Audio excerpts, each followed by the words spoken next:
were their friend before you loaned them the money. Right? First thing they do is they quit associating with you because they haven't paid you back, right? Yep, that's right. Same way with us. When sin consciousness is more prominent in our life than righteousness, then all of a sudden our approach to God changes.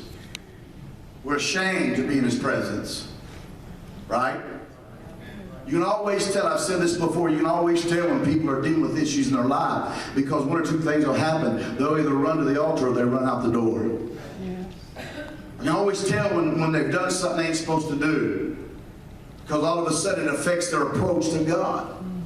And here's the amazing thing about this. Not only does it change your approach to God when righteousness becomes reality, it also changes the way you deal with the world around you. There's a confidence that you've never had before.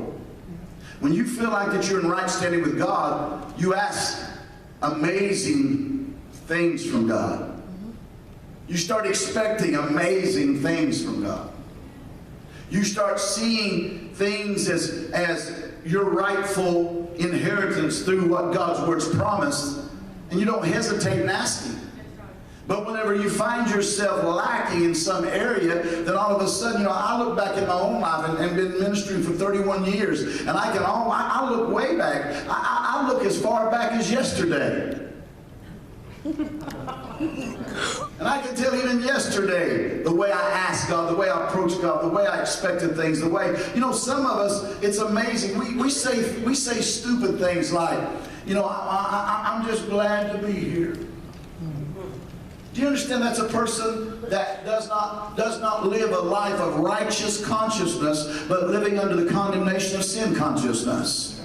I'm just glad to be here. It's amazing to me. Sons and daughters, when mom or dad passes away, it's amazing to me how they'll fight over stuff.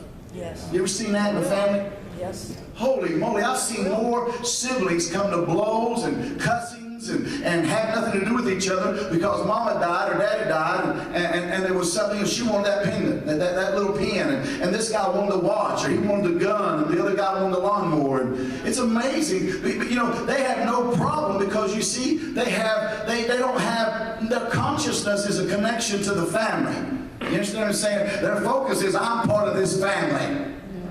And because I'm part of this family, there are things that I expect to have. There's ownership. There's things that I think I deserve because I'm the youngest or the oldest.